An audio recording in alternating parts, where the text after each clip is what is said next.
Making a video. It's off the work to go. Ho, ho, ho, ho, ho. It's yuck weather. Um, anyway, I think I'll do some economics talk, so buzz off if I'm interested. Just clarify a couple of things. It's still about this QE thing and the fact that this is unravelable. You can't, this is something that just, you can't fix it.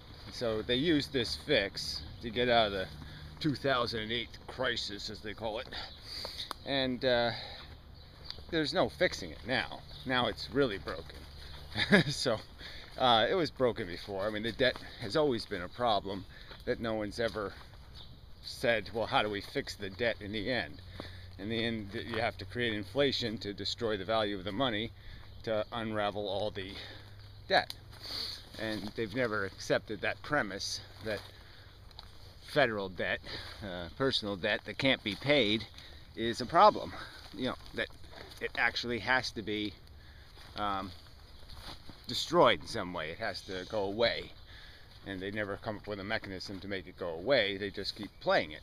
And yeah, maybe you can do that for 70 years. But you're just setting up the circumstance where the game is going to have to be over. And everybody's going to have to go back to whatever, some zero state, depression, whatever. You're going to have to destroy everything. And, you know, reapportion. See who can grab up the pieces and, you know, claim ownership. So you just end up doing the Soviet Union version of capitalization. You know, give everybody a stake and then give most of the stakeholders no way to hold on to their stake. And then give the whole deal to the rich again. You know, I don't know if we'll keep doing that cycle, but I mean, I don't know how many times you have to see it happen before you say, let's not do that again. But anyway. So traditionally there was this thing called monetary easing and all this other bullshit. So the Fed controlled interest rates by controlling the rate that it would charge banks for transfers between banks, and then banks would base their interest rates for lending based on that minimum rate they were paying each other, and that would be the bottom. And you know, there would be a necessary increase. It's like the minimum wage. You increase the minimum wage, all the rest of the wages end up going up progressively as a rebound to that. It just happens, you know, over time. They all readjust to the new seller. So you raise the basement, the rest of the building eventually catches up.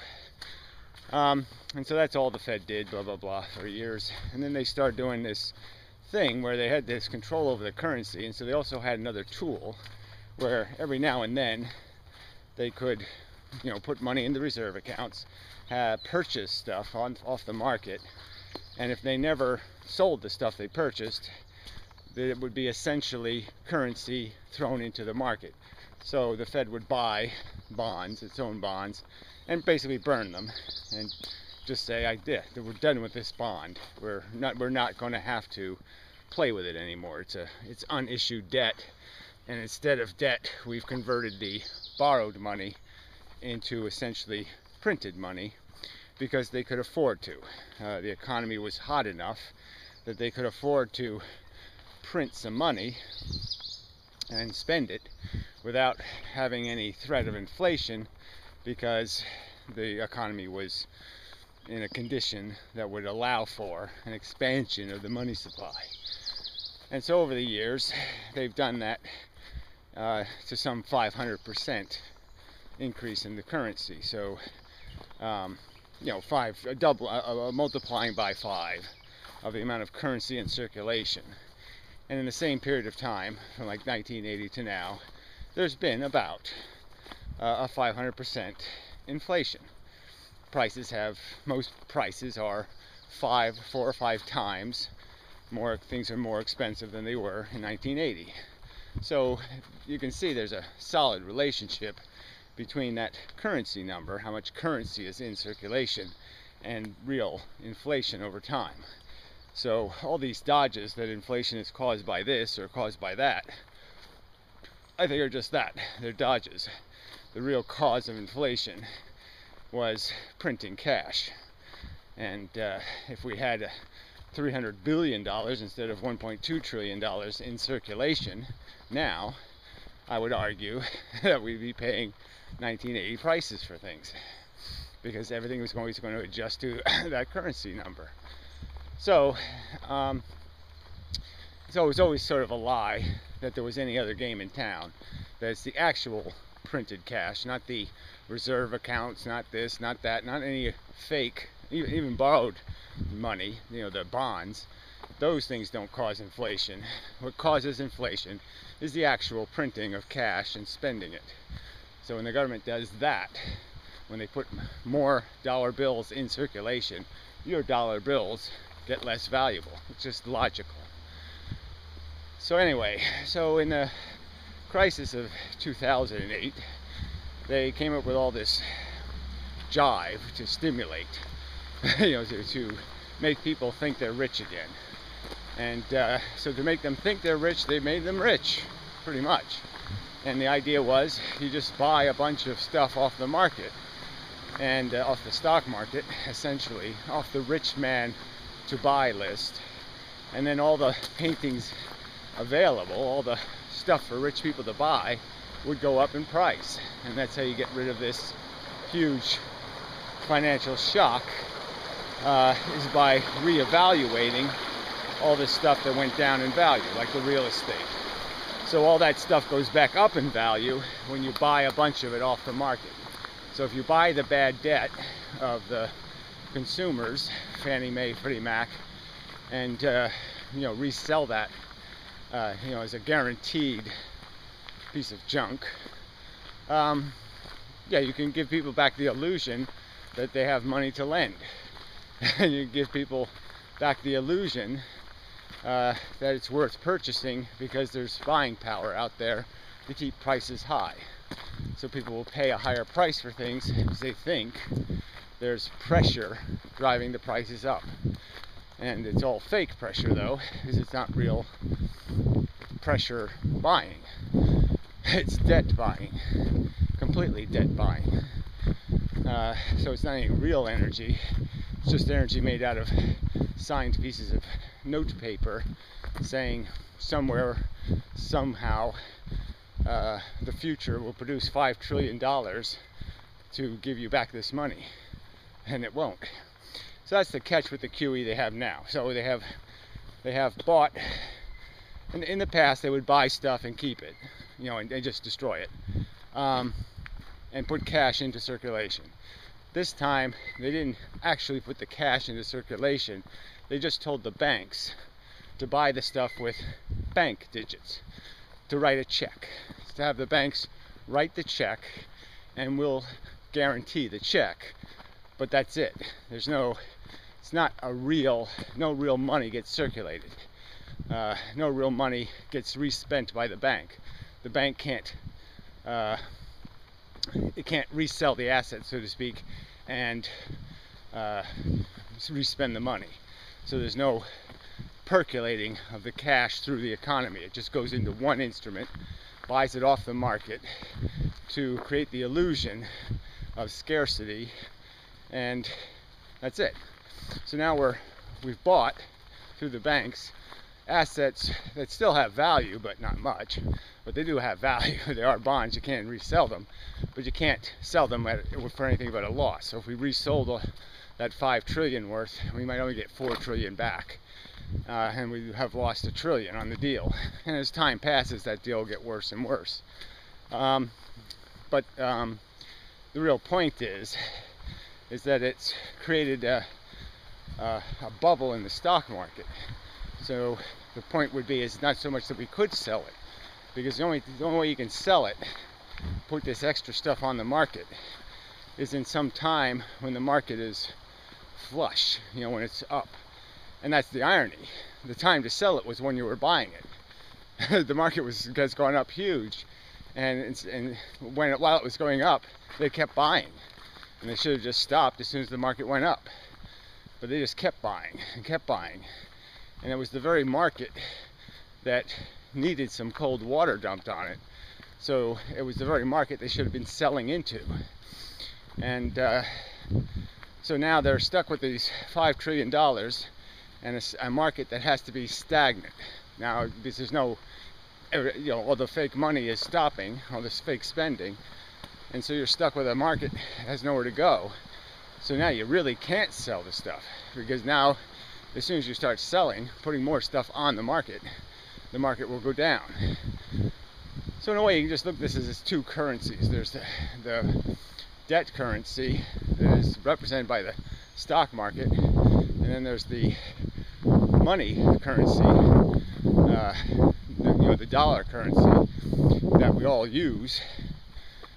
This other one's only used by the mega rich, and this one's used by everybody else. And these two currencies, have been manipulated and are manipulated by how much of it you make, how many assets there are to buy. So the problem is now they're stuck in the sense that they can't just hold this stuff forever. That's not going to work. They are paying some interest on it, but it's a real debt, and if interest rates ever go up, it's a real obligation to finance, because the banks have real liability on their balance sheets. They've spent $5 trillion of their money, and all they have to show for it is this collateral of the reserve money. Now, the reserve money, people keep talking like the banks can take that anytime they want. I think that's just a fact that they can't. That part of the agreement to get paid their interest is that they can't take the money. That's why they're getting paid interest. It's because they can't take the money. So it's part of the deal. Because as soon as they take the money, that essentially means the money got printed. Now there's more money in circulation, and that means inflation will begin. And that's just the truth. Now, a little bit of inflation now probably wouldn't be a bad thing.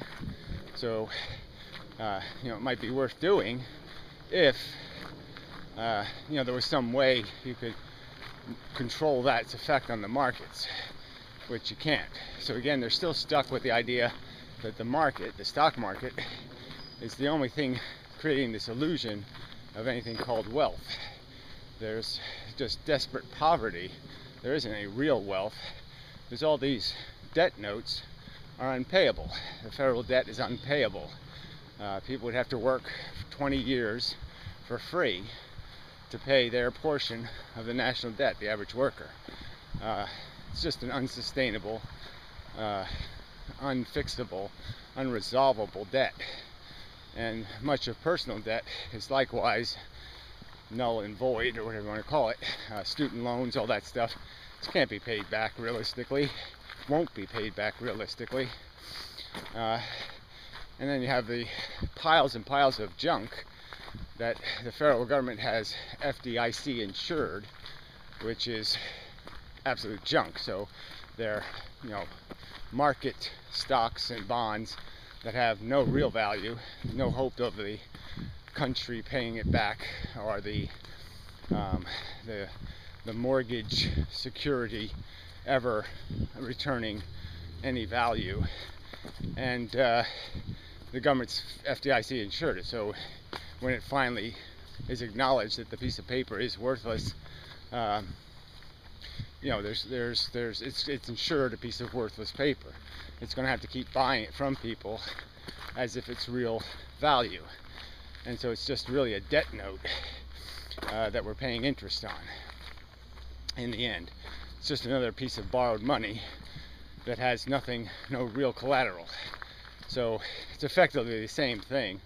Not having a worker willing to work to pay back a debt is about the same thing as having a piece of paper that entitles you to a property that doesn't exist. So there's no, it's no different than just pure debt, unsustained, unpaybackable debt. So that's the real circumstance of the economy, is that it's been rebubbled in a pure bubble sense. The first bubble was, you could at least say, was somehow legitimately created through the process of people feeling okay about taking on some extra debt, buying a house, being invested in their future. So there was some reasonableness to that debt. This debt, this bubbling of the economy was just an overt blow hot air into it. QE is just hot air. It's just a gimmick. And again, the argument I'll make is there's no way to unravel the gimmick. There's not going to be any good time to drive the stock market down. They're never going to say, oh, things are just great. We can handle a 20% drop in the stock market. They're never going to be in a position to say that, because they know when the stock market goes down, revenues go down, financial debt for the government goes up. So they know markets going down means debt goes up for the federal government. More debt is acquired. So they're never going to have a time where they can resell these assets that money has been borrowed to buy. But as soon as there's any kind of crisis, anytime where the banks need the money that they should have because they bought stuff with a promise that they're going to be able to pay it back because we gave them the money in the reserve accounts. Again, they're liable because they paid banknotes, their promise. They made their promise to pay somebody money for something they held. And so they're going to have to come up with a gimmick to unravel that fake purchasing.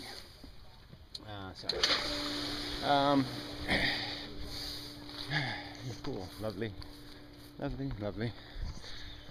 Unfortunately, the weather isn't, but take what you can get. I have to work at the other location today. Anyway, a little longer walk. Some more time for this. But we're getting to the end. Yeah. But there's a lot of little nuance to this, and sometimes I use the wrong word somewhere, so I just want to be clear about what's happened. And what everybody, like I said, has, even the people saying they're full of shit, that's not what happened. They've got it wrong. In terms of describing what actually took place with quantitative easing. It was just to blow up the stock market. The only purpose was to increase, to make the rich rich again, so they could employ us as their servants and keep the economy running. Because that's all we are. We're a service economy. We're in service to people who have enough money to buy laborers. That's pretty much all there is. So if the rich go poor, most of us go unemployed.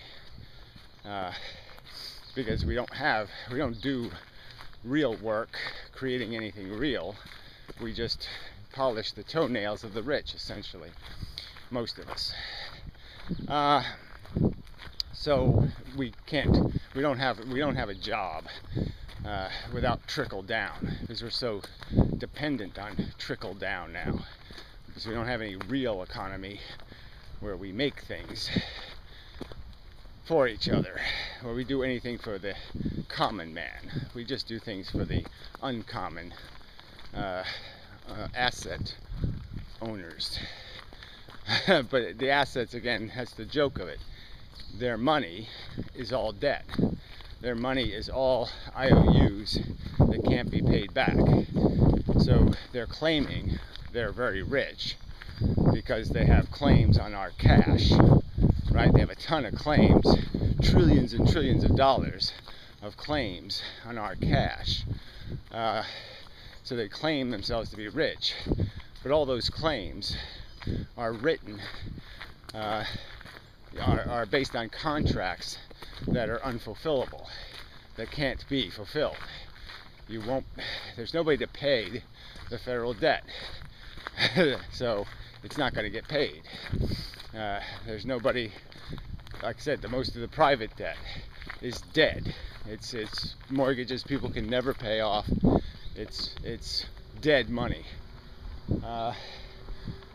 And so this game has nowhere to go. I still have tape up over here. Must be about I guess they're protecting the grass. What the hell is this about? Let's see. Caution bees. Oh, the dirt bees. Yeah.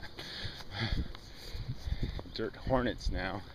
There's two kinds of, there's more than one kind of dirt bee, of course. And there's this new hornety kind. They're just fucking insane. They will kill you. So, let's see, where was I? Yeah, so it can't be. There's no road out.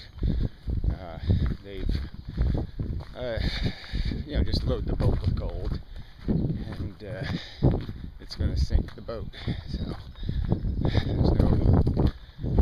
there's no getting out of it. Nice, they got a couple of swans again.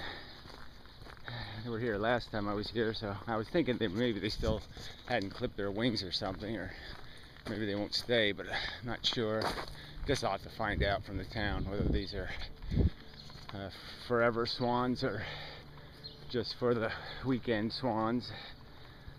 But it really does class up the joint. When you have a pair of swans, it really, they really add to the scenic beauty of the skanky little pond. Yeah, it really does help. Especially like sunset and the swans are swimming. It's just, very nice. Anyway, crappy day. Anyway, anything else to say? So anyway, this was the 5 trillion in reserves can't be pulled out by the banks because it's printed cash if they spend it, so they can't spend it. The only way to get the money out of the reserve accounts is for us to sell the assets we bought. If we sell the assets, that drives the stock market down, so that ain't gonna happen. So you're just stuck with an extra 5 trillion in effective debt. It's just gonna sit there, in a sense. I mean, it's not new debt in the sense, like I said, the assets do have value, so we have effectively taking old debt off the market, in a sense, off the liability sheet, but it's still a liability. But the real point is that it took them off their normal market. It's just hiding. It's just hiding a debt, and hiding a debt is not resolving a debt. And when you do it for the purpose of driving up a fake sense of wealth by pretending there's less debt, you know what I mean? It's like cheating on your credit rating. It's like hiding the fact that you have a huge, one of your credit card bills or something. It's just hiding it. It's not fixing it. And so then when people pretend like they have a wealth that doesn't really exist, because it's based on the fact that you cheated. You're hiding, the assets that would devalue the other assets. So it's just a cheat. And if you cheat up, it's not a real up, and it will come down when any kind of push crisis happens. So as soon as the game is pushed at all hard, so poked at all, as soon as the banks get poked, they're going to want their money. So those assets will have to be sold, or the money will have to be released as printed cash. And so you can imagine that in a place where the banks are in crisis, you're talking about a time when the markets are going down. And then, so in a time when markets are going down, we're going to be stuck with a choice of increasing cash, which is totally inflationary, or selling assets on the downing market, putting more assets on the down market. So we're either going to drive the market down harder through selling bad assets on the market, or we're going to inflate we're going to inflation will destroy the value of cash, which is essentially the same thing as driving the market down, and it hurts everybody else included. So the difference is if you kill the cash, you don't just hurt the rich, you hurt the poor. Yeah. Anyway, so enough. Till next time and such. Yeah.